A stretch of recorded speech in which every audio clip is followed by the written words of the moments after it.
So guys, what's up? I'm here today with Lawrence from Metabolic London. Thanks for your time today. Thanks for inviting me. You're very welcome. So a couple of questions that I would love to ask you. I myself am a new member of Metabolic London and would just really love to know a bit more about your story and background. So firstly, what kind of made you first get into the fitness industry, I suppose? Well, I've always played sport as a kid, and then into my teens I started to play sort of representative sport, junior England stuff for hockey. Nice. And field hockey, and then I played Premier League, played for Loughborough University, and being an amateur sport, I learned a hell of a lot about the discipline of training, Of course. without getting paid. So you have to really love it. Yeah, it is. It's a massive sacrifice. It's one of those sports. You know, I was playing top domestic level, but you have to also earn a living at the same time. So I think that sort of amateur approach to sport, the idea of being in a team, training with people, dressing room, all of that stuff that goes with team sports, it's always been in me just since I was a kid. And then I actually quit quite early to then pursue a career. And I guess over time, my old career was in sort of investments, sales basically, but I didn't hate it, but there was always a sort of niggle inside which just felt, is this it? Didn't fulfill you. Yeah, exactly. And I just thought, I think I need to try something myself, but I didn't know what that was going to be. And so over a period of time, maybe a few years, maybe a couple of years of feeling this slight discomfort, which is a healthy discomfort, I feel. It ended up with me saying, okay, I'm going to go into fitness. I'd always stayed in shape, I'd always trained, I'd kept that ethic up. And you enjoyed it as well. I loved it. I absolutely loved it. And so it wasn't a chore for me. It was always, I think I'm very fortunate as far as that's concerned, because I know how hard it can be to be disciplined and train and all the rest of it. But I don't see it as discipline. In fact, I was talking about this the other day. Discipline's a funny word. I'm meandering here. That's I need to right. stick to the question. Discipline's a funny word to define as far as I'm concerned, because I don't feel that I'm that disciplined because I enjoy it. Does that make sense? Exactly, yeah. So then I thought, okay, well, let's turn it into a job. And so I actually went and stayed with my mate in LA, which is sort of New York, LA seemed to be the creative hub. Yeah, exactly. And it was all about functional training and group fitness, and I just thought, well, I knew about CrossFit, and I'd tried CrossFit, but I've got terrible posture and also difficulty with my shoulder, I think probably from hockey actually, to be honest, and years of neglect of not staying mobile. And so I liked the idea of group because that felt comfortable to me, and I'm familiar with it from the historic, the sport that I used to play. But there was a lot of CrossFit I couldn't do. And I'm quite small as well, so the weight's a bit challenging. Not that it wasn't that I didn't want to challenge, it's just I felt I was restricted. So I sort of, with the stuff that I saw in LA, I'd read about F45, they hadn't arrived here yet. Seen Barry's boot camp, Soul Cycle. Cycle had just arrived in the UK, or had just started in the UK, but there wasn't many. And I just thought, okay, maybe this is what I need to do, set up a group training thing. And it just so happened at that time, it was the right sort of time, it was a perfect storm. So I went and left an office in Mayfair to go and sit in the classroom above Finchley Tube Station and learn to be a PT. Quite the difference. Yeah, in my late 30s with kids at 20 years old thinking, oh my God, I've done the right thing, but I haven't looked back really. Yeah, and if you don't take that chance, how are you ever going to know, right? Exactly. Like, I think that corporate world will always be there, and like you said, if you have that burning inside you that's like, this just isn't right, and you want to fill your cup more, and it's in fitness, you just got to do it, right? That's it. That was the seed. Yeah. So this next question rolls perfectly on from that, the backstory behind Metabolic and how it was created. So obviously you went away to LA, you found your passion for fitness there, you came back, you started a course. Did you go into it by yourself? Did you have partners? No, initially I kicked it off myself, and it was actually in the classroom where I just kept hearing this word metabolism, metabolic this. I'm thinking, that's a great name. So It really halfway does through the roll off the class, tongue, oh doesn't it? yeah, and halfway through the class, I'm checking website. Does anyone have this name? And I'm like, no one has it. Metabolic London, amazing. So I bought it there and then, and I thought, right, I'm committed now. Well, I wasn't committed. It's like $2.99 a year or something. So like, yeah, and I knew a guy who did graphic design. He was amazing. He designed the logo and helped me massively. And then the idea. So I started a boot camp. Nobody turned up. I remember my first boot camp. Actually, 2 people turned up, and it was wet and muddy, and I'd lugged like loads of kit to the top of Primrose Hill, and 2 people turned up, and neither of them were paying because they were mates. And the support was there though. Yeah, the support was there. But it was hard. It's defeating, isn't it? It really is. You've got to be resilient. You've got to be strong, and you've got to believe in it. And so I did. I just kept showing up, and then when the summer came, numbers started to get great. The idea was always to find a site. Yeah. Bricks and mortar, find a studio in London, set off, with the first site, and then hopefully build a business. But really, the first site was about proving a concept. So, as I say, it's evolved over the years, but it was in its most basic form. It's group fitness. Yeah. But what I'd noticed from some of the other group fitness offerings, they were super swanky, and I didn't have the money to do that basically. So I thought, well, I'll just do back to basics, keep it tight, low cost, keep it simple. So CrossFit inspired. Yeah. And then, but do the stuff that actually spoke to me. And the risk was, is there a customer base out there who like the same sort of training as me? And the answer has been, fortunately, yes. But at the time, I didn't know. It was a big risk. It was a big risk, but I just believed in it. And it's paid off massively. It has, yeah. It's not yet. no, but like we're a work in progress. So you've got 2 locations, right? 2 locations. Yeah, we just literally we're in our Essex site now, which is we're really proud of. It's just reversing back. Yeah. So then when I did decide I did raise some money from another few partners from some investors who you mentioned. Do you do this on the own? So I've got some brilliant investors behind me who let me get on with it. Yeah.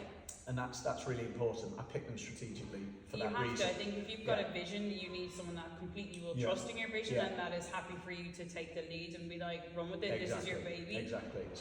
So tell me, Lawrence, for new members that are joining or for drop-ins, what kind of culture can they expect to find here at Metabolic? Culture is a fantastic word. Again, something that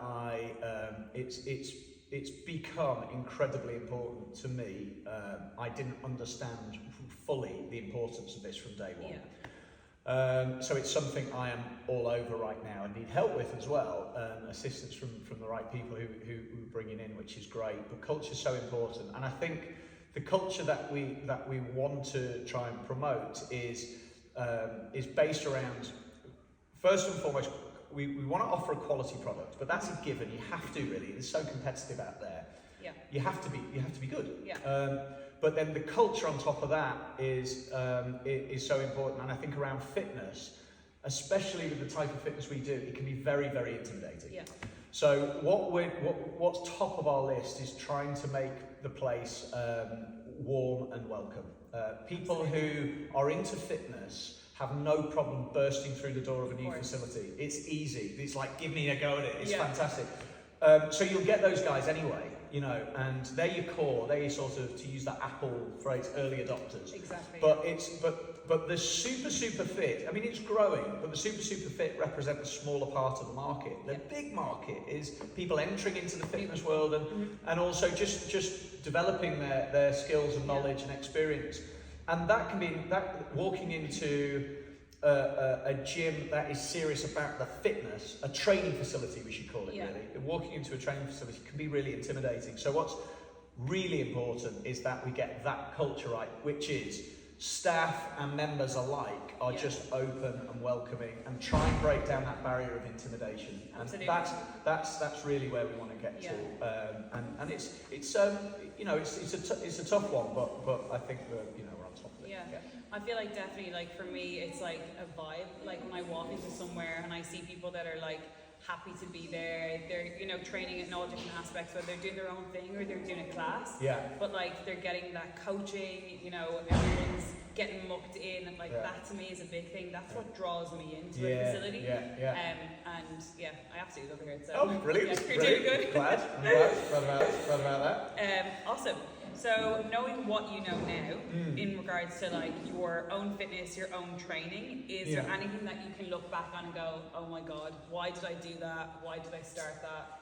Yes, I mean, my own personal training, I'm in my late 40s now, so I am noticing now myself, and I think this is going to be another area that I'd like to sort of move into, which is to really speak to the people of my age group in a sense, because I am noticing the recovery times, I'm noticing the niggles, but also I'm not getting away with stuff anymore. I'm naturally lean and skinny, so my trouble is to keep weight on. Right. But so I've never had a problem with sort of being overweight in a sense. But then of course now that even changes. You know, if I'm eating the wrong stuff, it happens very quickly, and it takes a lot more work to get rid of it. So my own training, I'm finding I'm struggling to be as aggressive about my training. Right. So I think really my key is, with consistency, it's a key for everyone. Yeah. But if I can't face a horrendous session, sometimes I do nothing. Yeah. So rather than give myself, and that's tough for me. Tough for me. So rather than get rid of horrendous sessions, I'll try and horrendous as in good. You know what I'm talking about. Oh yeah, it's the good feeling. Yeah, exactly. Because unless you're pushing yourself, you feel like you're not getting anything out of it. But actually, that's wrong. That's wrong. Doing something's way better than doing nothing. Like your 1% better than yesterday. Exactly. Right? So even if you just get up and you like move your body, whether it's like a slow incline walk on a treadmill 100%. or you come in and do some skills practice or what have you, it's better than sitting at home doing nothing. 100%. I'm a bit of like, I want to move my body every single day, which I get given out to because I'm like, you need to take a rest day, but I'm like, I would rather move my body than rest, and if it's like a small bit of rest, that's good. I mean, for me, definitely it's mobility. I was talking to you about, like, I thought I could get away with not doing mobility, which is definitely not a thing anymore. I need to do it. No. Well, I think that's creeping into the market. Well, not creeping. It's thundering into the market. It's got a big place in the market. Because basically, with all the competitions like High Rocks, Turf Games, one of the originals in the UK, brilliant community there. People are becoming very specific about their training because they're competing now. Yeah. And so certainly what we're finding in London is actually some of those, let's call them athletes, some of these guys who are at the top of their game. We've got some really strong athletes in that gym. Actually, probably the challenge for them is having rest days. Yeah. Because if you've you got to stay on top of it all the time. But you think about a professional sports team, a rugby team, a football team, whatever it is, or an Olympic athlete, for example. You're not going to train with intensity every single day. You know, you're going to schedule your training so you have rest days, so you stay fresh. Yeah. And also so you don't pick up injuries. And that's the challenge for people who really want a good blowout. Is to pick a day where they're going to do Pilates or some mobility or whatever. Exactly.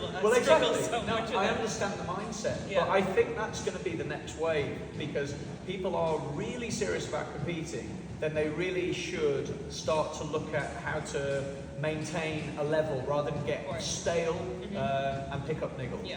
You know, so that's an interesting evolution of where the market's going to go. I think the ice baths, you're seeing it everywhere, and fire and like infrared saunas. Exactly. Thermo boots. That's the one. There's something for everyone. So then I also had a situation very early on. Is this extra little space that we tried a few different things with. Tried it with boxing again. Being credible and authentic. I don't want to just put on a half-assed class. I want proper people. You want to have like an actual proper teacher people, for that with specific a proper sport. format, formats, well thought out, well programmed. We're all about our programming, and so then you're reliant upon that skill set as well. So that's something I've learned. I have to probably, rather than broaden out too far, just stick with my skill set. Be an expert within that skill set. I think so. Yeah. So mistake, but I've not really looked back on anything and thought, no, I shy away a little bit from social media, so I miss all of that stuff. I'm a little bit old. Yeah. Stay away from it. Well, I guess so. What is the vision in the future for Metabolic London? Well, I mean, that you can share with us. No, I'm not ridiculously ambitious, but I want to. My ambition is to create something good I think we've done that. Yeah. So stage one was develop the concept. It's evolved over the years. I think we've got a product now which is amazing. Culture again, which is important. I feel like opening the second unit now, I can have a go at developing a business, a proper business. And so my theory is, if it works across 2 sites, then I can put a plan together to see if we can roll out more sites. I mean, it may. Who knows? Who knows? I'd like to build a business around Metabolic and build a brand. Bricks and mortar seems like a bit of an old model, because you've got rents restricted with locations, noise polluted, all sorts of things that can slow your growth. So we'll look at adding on around the periphery. But I think, to be honest, it's the main idea would be to take this like back up north. I'm from the north. I'd love to have some units up there. Nice. Anywhere in particular in the north? Yeah, I think Liverpool, Manchester, Leeds, all that sort of. Maybe not in the cities, maybe in more residential areas, just outside, smaller units. Nice. So I've got a few ideas on how to execute, but that's the key. You can have a great plan, but it's execution. Yeah. Oh, well, amazing. So there's some big things to come from Metabolic. I hope so. I hope so. Yeah. And tell us, Lawrence, where can people find you guys on social media? On social media, we are on at Metabolic LDN. Nice. I think we're on TikTok. Nice. Don't know You are what on TikTok. We are on TikTok. Okay, good. So Metabolic LDN. Yeah, Metabolic LDN. And then your 2 sites are. We've got one in Camden in a place called Mornington Crescent, which is sort of like, it's an unknown area, but actually it's not as far away from anywhere as you think. It's right next to King's Cross, right next to Camden, right next to Euston. It's really accessible. Yeah. Nice. And then so that's our Camden site. And then Essex, we're in a place called Whalley, which is in Brentwood, which again is near places like Shenfield. Brentwood train station. Brentwood train station. Just up the road. Just up the road. It's the old Ford building. Old Ford building. There you go. No, and we're so fortunate. It's a brilliant facility, isn't it? It's really, really nice. So it's a pleasure to come between the two. And that's it. You can get us in Essex and London. Amazing. Well, Lawrence, thank you so much for your time today. Really appreciate it. Brilliant. Thank you. Let's get training. Oh, really? Right. Okay. Just a gentle session for balance. Yeah. Cheers. Amazing. Well done. Thanks. Cool. Very good. And scene. Amazing. Well done. You were great.